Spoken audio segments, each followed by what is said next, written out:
de las cariasis, como siempre y en todo parásito, siempre va a ser el agente causal, ¿no es cierto? Y el agente causal de este parásito, ¿no es cierto?, es el Ascaris lumbricoides. Y recordando de dónde viene, o la etiología, ¿no es cierto?, de dónde viene lumbricoides, viene, ¿no es cierto?, porque se asemejaba a la lombriz del viejo. Entonces, de ahí que sale el nombre. El Ascaris lumbricoides, ¿no es cierto?, es el agente causal para el ser humano. Hay otras especies ya del género del Ascaris, ¿no es cierto?, que va a infectar a otros animales, pero nos interesa este agente causal. La característica morfológica en este parásito es sencilla, es fácil, ¿no es cierto?, porque ya estos parásitos ya tienen forma. En cambio, los protozoarios, ¿no es cierto?, no tenían una forma característica o una morfología en especial. Obviamente cada protozoario iba variando, ¿no es cierto?, dentro de los protozoarios, digamos, la parte de la glándula tenía su morfología característica. La parte del Trypanosoma cruz en la enfermedad de Chagas también tenía una morfología. Pero después, generalmente, los quistes eran casi todos iguales, ¿no es cierto? En la parte de los fermentos, que es lo que lo hace bonito a esta clasificación, a estos parásitos, es justamente porque, y es una característica macroscópica que ya se puede definir bien, se la puede diferenciar de los otros tipos de niños. Entonces, ¿qué me interesa de la morfología? ¿No es cierto? Que ya tienen un diámetro o ya tienen una longitud característica, ya que en este parásito va a haber un parásito, un Ascaris hembra, y va a haber un Ascaris macho. La diferencia está en el tamaño. El Ascaris hembra, ¿no es cierto?, mide de 20 a 25 centímetros de largo, más o menos por 0.5 centímetros de diámetro. En cambio, el macho es mucho más pequeño, mide de 15 a 20 de largo, igual el diámetro, ¿no es cierto?, igual es de 0.5. En el color, ambos son un color que puede ser rosado o puede ser así, blanco, amarillento, ¿no es cierto? Otra diferencia que lo va a hacer característica, ¿no es cierto?, es que el Ascaris hembra, obviamente, al ser más largo, el extremo posterior tiene una terminación recta. Bien, en el macho, obviamente, la longitud es menos, pero la característica es que es curva. Y al finalizar, el macho tiene justamente estas dos espículas, que es el órgano de copulación en el Ascaris macho. Ambos en el extremo anterior tienen una boca, ¿ya? Y esta boca, la característica es que está formada por estos tres labios, que le puede o no servir para adhesión a la mucosa, ¿ya? Porque no actúa como un órgano de fijación como tal.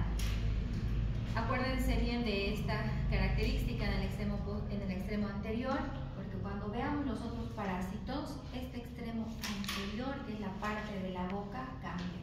Unos son en forma de lancetas, otros tienen lancetas que parecen una boca con dientes, ¿ya? Pero para el Ascaris es esta característica.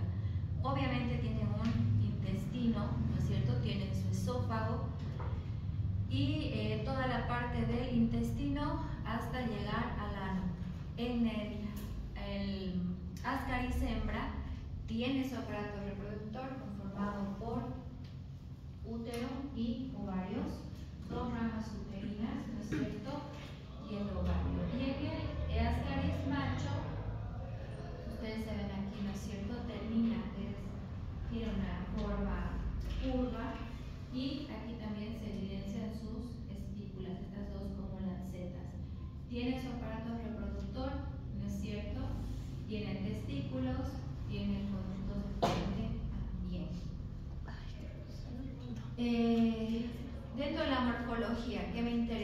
que hay huevos fértiles ya o embrionados y el huevo infértil o no embrionado en esta parasitosis.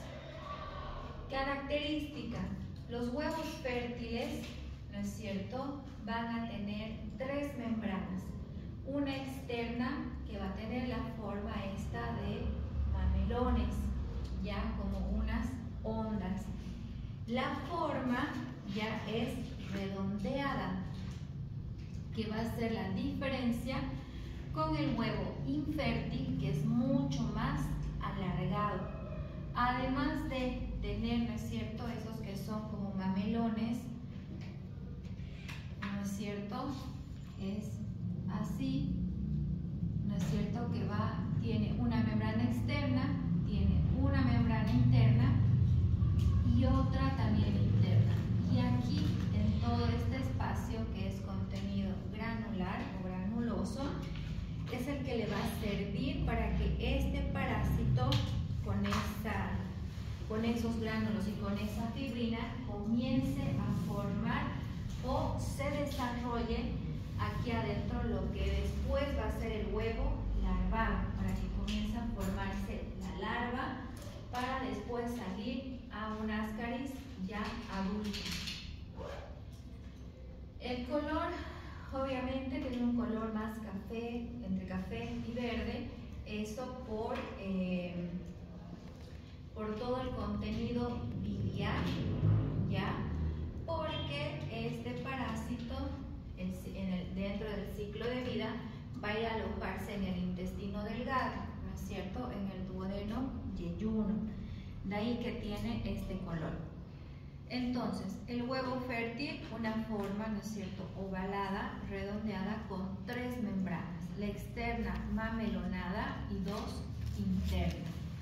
El huevo infértil es mucho más alargado, bien, y solamente tiene ya su membrana externa y una membrana interna. Bien, luego tenemos a los huevos, ¿no es cierto?, ya embrionados, como vamos a ver aquí. En este huevo, ¿no es cierto?, se notan mucho más los mamelones.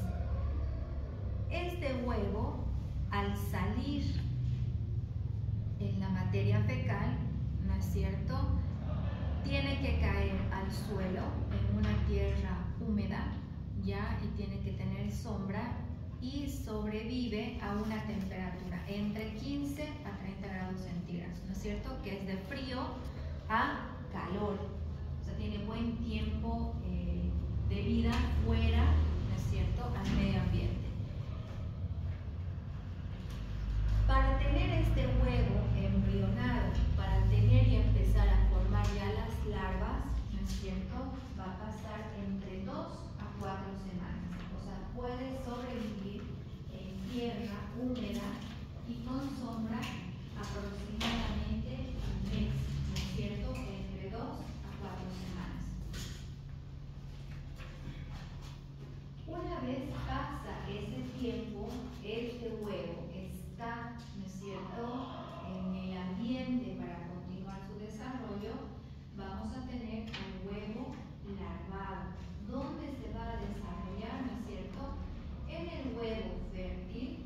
Aquí vemos que es mucho más ovalado, su membrana externa, su membrana interna, y esta otra que es todo el contenido granular, que es donde se va a llegar a desarrollar la larva.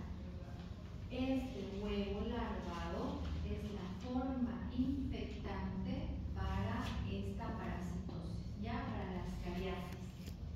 Necesitamos ingerir esta forma evolutiva, los huevos larvados, para, una vez ingresar al organismo, se desarrolle la forma adulta. Si cae un huevo fértil en tierra, ¿no es cierto?, pero no llega a tener larva dentro, no es una forma infectante, ¿ya? Si el huevo fértil cae a tierra qué sé yo, hay una temperatura menor a 15 grados o mayor a 30, no tiene humedad y no hay sombra, no sobrevive. Bien. Esta sí es la forma infectante.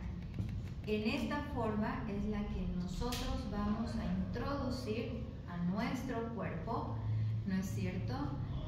Y va a ocurrir el ciclo de Loss. Ayer decíamos que el ciclo de Loss es una vez este parásito ingresa a nuestro cuerpo, tiene que ir por toda la circulación, ¿no es cierto?, comprometiendo diferentes órganos. Pulmones, puede ir a la tráquea, faringe, ¿no es cierto?, puede ir a las fosas nasales, a la cavidad bucal, puede ir al hígado también. A todo ese recorrido, ya desde que lo ingerimos y pasa a través de la circulación, se va a los diferentes órganos, ese es el ciclo de Loss. Cuando llega a pulmón y produce ya manifestación clínica, ya tanto clínica y laboratorial también, por imágenes, ¿no es cierto? Ya tenemos una hipereosinofilia, ya hay una dificultad respiratoria y acompañado de un estudio de imagen con una radiografía se observan infiltrados intersticiales como ramificaciones bilateral. A este conjunto se llama síndrome de Lockyer, ¿ya?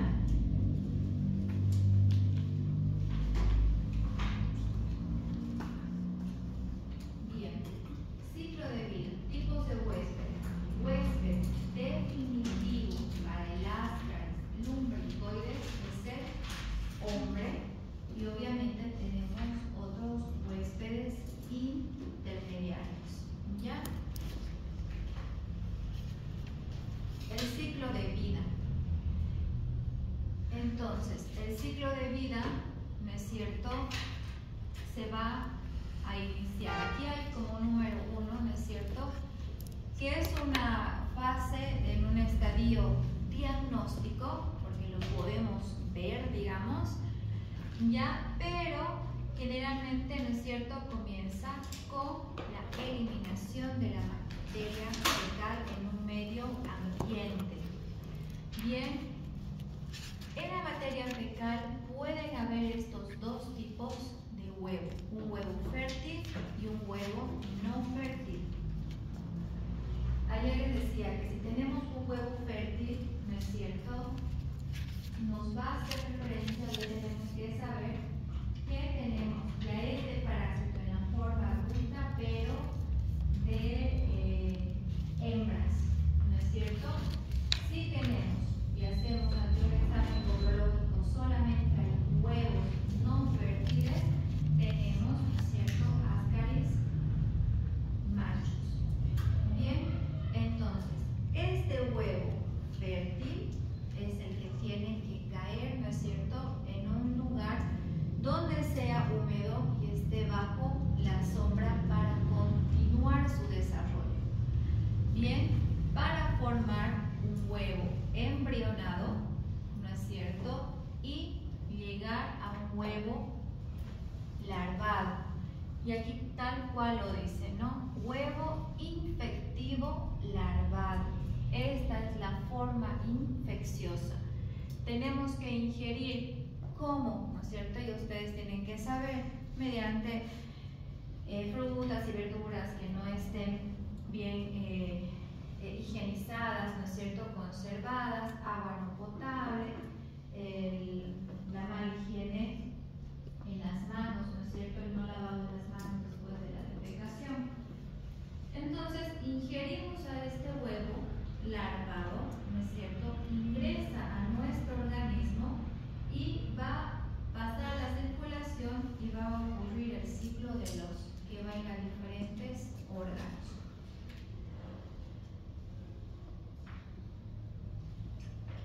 Una vez hace el recorrido, ¿no es cierto?, tiene 17 días, es todo el recorrido que va a hacer por nuestro cuerpo, y a los 17 días va a caer al intestino delgado, ya específicamente al duodeno y al yeyuno, y es ahí, bien, donde vamos a tener ya las formas adultas, ascaris hembra y ascaris macho.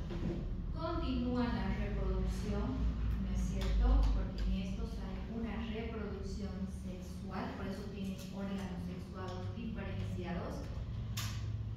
Y este es un ciclo que va a continuar. Enfermedad y patogenia. Como realiza el ciclo de los, ¿no es cierto? Se va a diferentes órganos. En los pulmones, todo lo que es extraño a un cuerpo y mucho más órganos grandes, ¿no es cierto? Siempre va a haber inflamación. Inflamación, ¿no es cierto?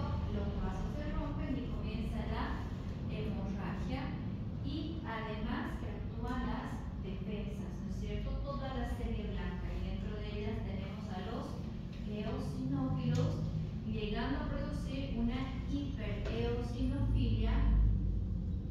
Ya todo este conjunto de síntomas, ¿no es cierto? Se lo va a conocer como síndrome de Loeffler. En el intestino delgado, en las vías biliares, ¿no es cierto? Hígado, obviamente sí va a empezar a producir obstrucción, ¿no es cierto? Porque estos parásitos pueden introducirse hacia los conductos biliares, ¿no es cierto?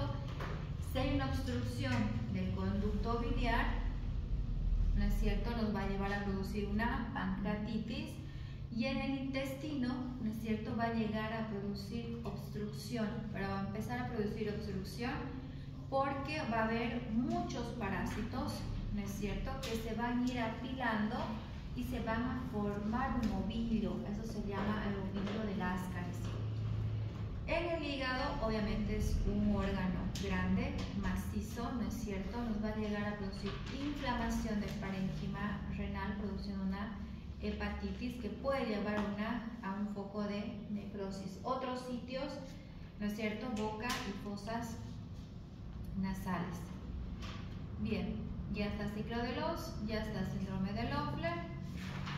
Dentro de las manifestaciones clínicas, obviamente ya conocemos la patogenia, ya conocemos el ciclo, ¿no es cierto? Son síntomas por lo general siempre inespecíficos. Bien, en el tracto respiratorio va a haber tos, expectoración y fiebre. En los síntomas intestinales, dolor abdominal, meteorismo, vómitos, y la característica en esto es que no produce diarrea, más lo contrario, produce obstrucción en la parte intestinal. Ya otras migraciones, vías biliares, ¿no es cierto? Si se va hacia el intestino, en la transición de intestino delgado con intestino grueso, ¿no es cierto? Tenemos el apéndice, y como el apéndice es una víscera hueca, ¿no es cierto? Si se llega a obstruir, nos va a llegar a producir una apendicitis, y si eso se perfora, una peritonitis. En la parte nutricional, ¿qué nos va a llegar a producir? Anorexia y desnutrición. Desnutrición por esto, porque va a haber una disminución de los hidratos de carbono, proteínas y grasas, ¿no es cierto? Esto debido a que si hay una obstrucción en la parte biliar y en la parte del hígado, ¿no es cierto? No va a haber el ácido o las sales biliares, que son las que degradan hidratos de carbono, las proteínas, ¿no es cierto? Y las grasas, y a largo tiempo, en una fase crónica, nos lleva también a un síndrome de mala absorción. Ahí aquí se ve mejor, ¿no? Bien, esta radiografía la van a ver siempre, ¿ya? Son dos radiografías, una pseudoobstrucción o obstrucción. ¿Cuál es la característica? Estos niveles, estos son los famosos niveles hidroaéreos. Ya generalmente una radiografía de abdomen tendría que verse muchos gases en todo esto, porque se marca colon ascendente, transverso, descendente y sigmoide, ¿no es cierto? pero ya hay una pseudo o ya hay una obstrucción que se forma estos niveles hidroaéreos, ya que son como escaleritas, ¿no es cierto? Son como graditas que obviamente no están en toda la parte del abdomen.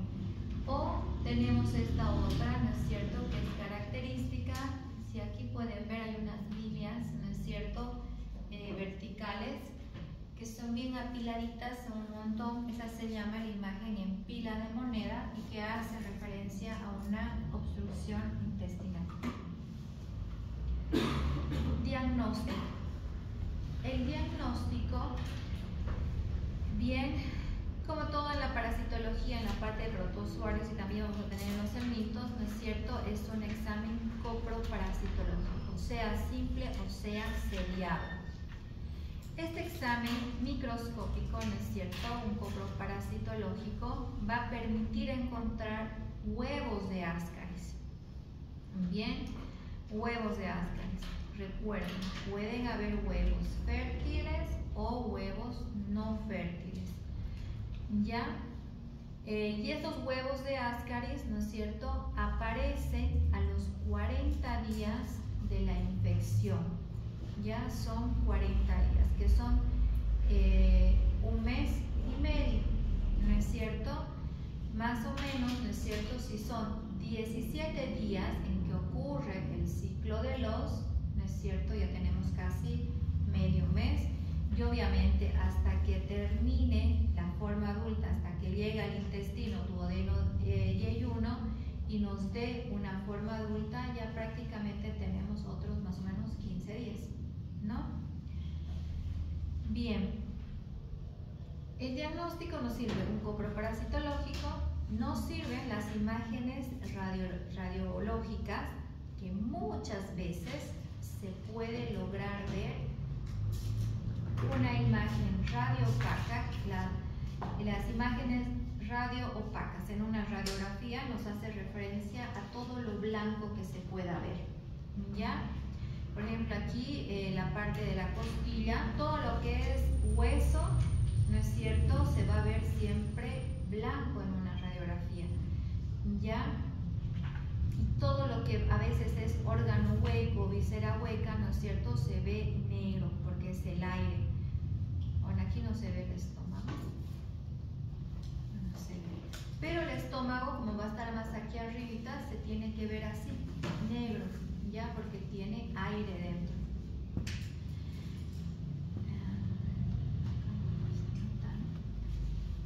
Aquí.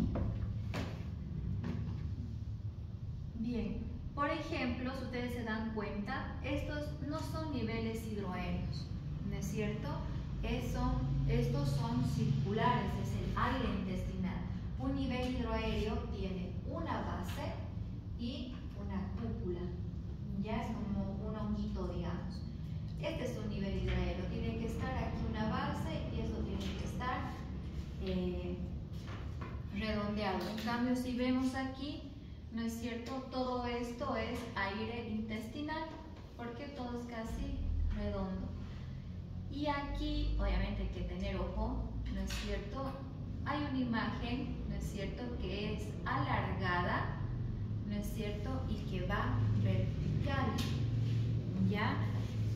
En el intestino nosotros estamos llenos de materia fecal, pero la materia fecal, ya, si bien se llega a ver en una radiografía y se llega a ver dentro de un intestino, se ve muchas veces como imágenes como puntitos, o a veces ya ves unas imágenes blancas, redondas, que ya es una materia fecal consolidada, pero nunca vamos a ver una materia fecal que sea en forma de hilo, ¿no es cierto?, delgada y que se pueda ver. Entonces esta imagen radioopaca, porque es blanca, ya en una radiografía se puede llegar a ver este parásito. Y es por eso que dentro del diagnóstico está el estudio por imágenes.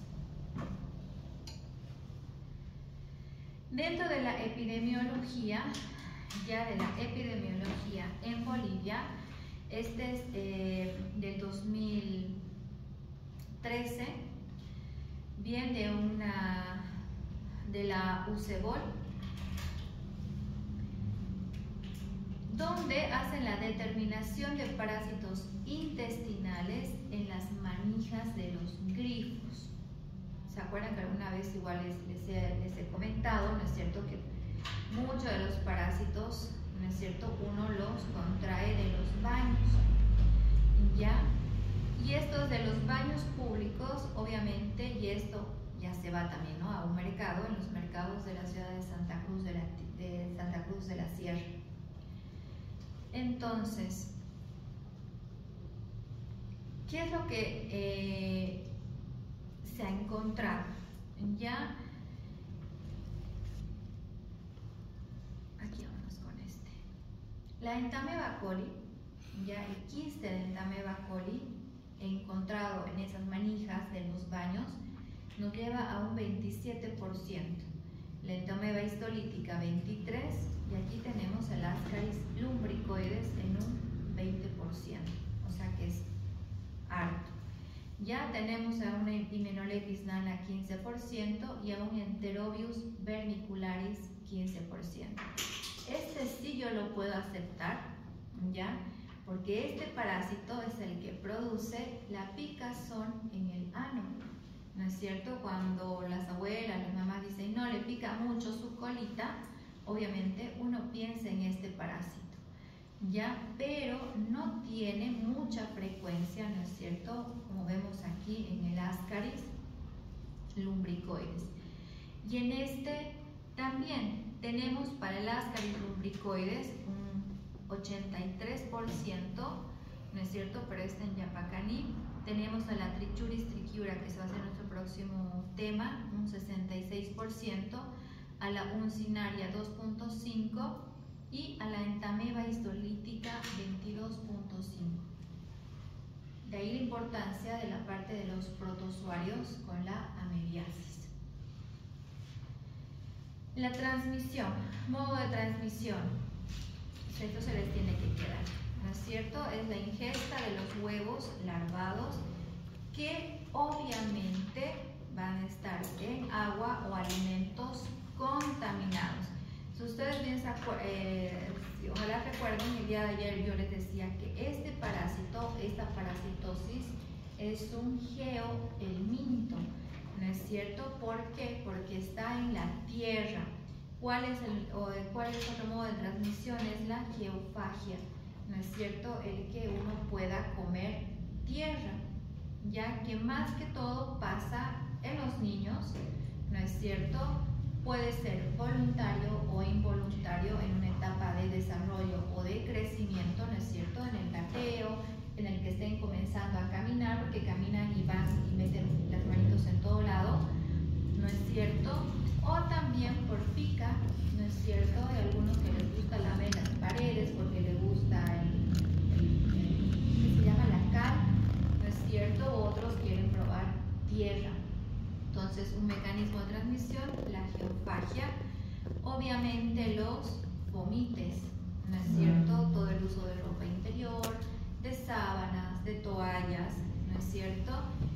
Y en algunos casos se ha reportado por inhalación, ¿ya? Si no tenemos buen aseo, ¿no es cierto? Y nuestros vomites van a estar contaminados al tender una cama, al sacudir nuestra ropa, ¿no es cierto? No lo vemos, pero son partículas pequeñas que las podemos inhalar. Prevención. ¿Cómo vamos a prevenir las cariasis? Fácil, ¿no es cierto? Ya sabemos ciclo de vida, ya sabemos manifestaciones. La prevención en parasitología es lo más fácil. Bien, evitar el contacto con tierra. Imposible, ¿no es cierto? Tenemos tierra en todo lado, ¿ya? Pero obviamente tendríamos que evitar un contacto con tierra en la cual pensemos de que no es un buen lugar o en esa zona, digamos, han tenido que defecar porque no tienen letrinas. Lavado correcto de manos, ¿no es cierto? Evitar el consumo de agua, ¿ya? Cocinar bien, obviamente, vegetales, carnes, y la manipulación y eliminación adecuada de las heces fecales y evitar comer en vía pública si es que dudamos, ¿no?, que es de dudosa procedencia. El lavado correcto de manos, yo sé que todos lo hacemos, ¿no es cierto? Vamos al baño y nos lavamos la mano, pero ¿qué pasa? ¿Por qué han hecho este estudio en Santa Cruz? Porque uno entra al baño, se lava las manos, ¿no es cierto? Nos jabonamos, nos lavamos las manitas, ¿no es cierto? ¿Y qué hacemos? Abrimos y cerramos ya nuestras manos que puedan estar limpias, el grifo, ¿no es cierto? Por eso que cuando se vino toda esta epidemia del COVID, ¿no es cierto?, se decía que una vez lavemos las manos, ¿no es cierto?, si sacamos el papel, tendríamos que agarrar la punta y cerrar el grifo con el papel. Y si no, lo tendríamos que hacer con el codo. Y de esa manera evitamos la contaminación, ¿no es cierto?, no solamente de este parásito, de otras bacterias también, u hongos que están en los grifos, ¿no es cierto?, mediante esta técnica. Yo sé que todos lo hacemos, ¿no? Todos salimos y nos lavamos las manos, pero con nuestras manos limpiecitas volvemos a tocar ese grifo que ya está sucio. Entonces agarramos, lo secamos o directamente con el codo. Ahora todos los baños generalmente tienen, ¿no es cierto?, el grifo, el que se levanta y se cierra. Antes era con las rosquitas, ¿no es cierto? De igual manera no es imposible, porque si tenemos papel, ¿no es cierto?, agarramos y tocamos con el papel, ¿no es cierto?, cerramos y ese papel se bota. Control. Obviamente si ya sabemos una prevención, ¿no es cierto?, tendríamos que saber y poder controlar esta parasitosis como medidas higiénicas. Y hemos visto lavado de frutas y verduras, lavado de manos, un saneamiento ambiental, adecuada eliminación de excretas y agua potable. Ya aquí habla de eliminación de vectores y habla más que todo de las moscas. Ya a veces cuando uno va al campo, ¿no es cierto?, vemos a las moscas que están en una materia fecal. No sabemos de quién es esa materia fecal y si están contaminados o no están contaminados con este tipo de parásitos. ¿Qué hace la mosca? En sus patas, ¿no es cierto?, o a veces en las alas, arrastran a estos huevos, ¿no es cierto?, y los llevan ya hacia algún tipo de alimento, ¿no es cierto? La educación, obviamente, la educación siempre también nos va a enseñar y es imprescindible porque nos lleva a tener unas medidas higiénicas correctas. ¿Ya? Y aquí nos habla ya de una quimioterapia preventiva, ¿ya? Desparasitación de niños y de la familia. ¿Cómo vamos a desparasitar o con qué antiparasitarios? Tenemos a la familia de los benzimidazoles, está ahí, además. ¿Ya? Y tenemos albendazol, mebendazol y el flubendazol. Dentro de estos benzimidazoles, ¿no es cierto?, nuestro seguro de salud, tanto público como privado, nos da el albendazol y el mebendazol de forma gratuita. Bien, el albendazol para niños mayores, ya a mí no me gusta manejar la edad porque si bien uno puede decir un niño de 5 años, digamos, pero a veces ese niño de 5 años ya te pesa 30, ¿no es cierto? Entonces siempre hay que manejar el peso. O por ahí este niño de 5 años y te pesa 16 o 14, digamos. ¿Ya? Pero para el adulto, y hablando de adulto, o un peso mayor a 30 kilos, 25 o 30 kilos, ya son 400 miligramos que vienen comprimido, ya vía oral es una sola dosis. Y del mebendazol, ya el seguro lo da, ya sea hay en suspensión y hay en comprimido, tienen mucho más comprimido, son 100 miligramos cada 12 horas por 3 días. ya son 100 miligramos cada 12 horas, 3 días consecutivos. Y para un adulto, 500 miligramos, dosis única. El flubendazol no lo tenemos, pero es 300 miligramos, dosis única, cada día por 2 días consecutivos.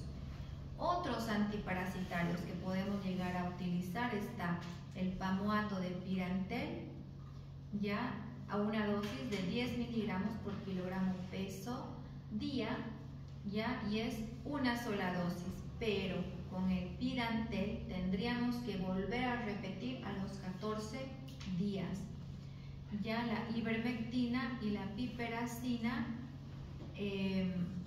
a una dosis de 50-75 miligramos kilogramo día, dosis única.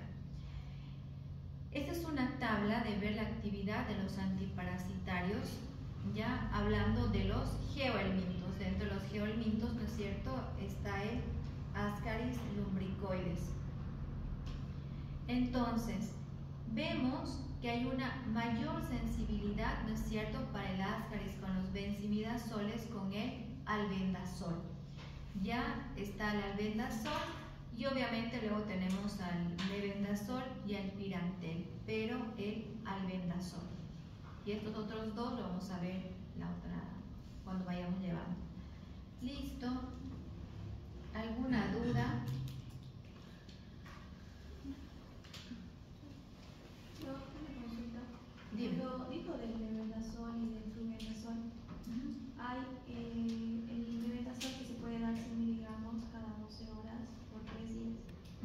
Puede ser al adulto, solo esto es en adulto. O sea, lo pueden tomar 100 miligramos, porque tienen dos opciones. Niños.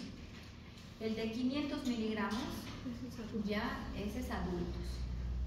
En menores de 5 años, dentro del sistema de salud en el SUS, ¿no es cierto?, tenemos los comprimidos de 100 miligramos. Entonces, para todo menor de 5 años, incluso en el carnet de vacuna, en el carnet de vacunación de los niños, solamente está para darles mebendazol. Ya dice como antiparasitario, directamente te pone mebendazol. Mebendazol tiene cobertura, obviamente, tanto para protozoarios como para helmintos también, ¿no es cierto? Pero, obviamente, si tenemos la posibilidad de albendazol, que hay también en el seguro, se puede dar.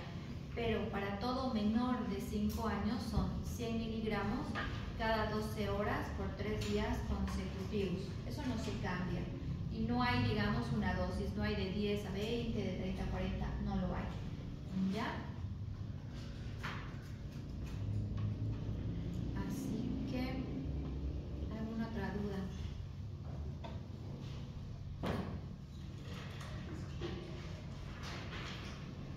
Y este es el más bonito y el más fácil.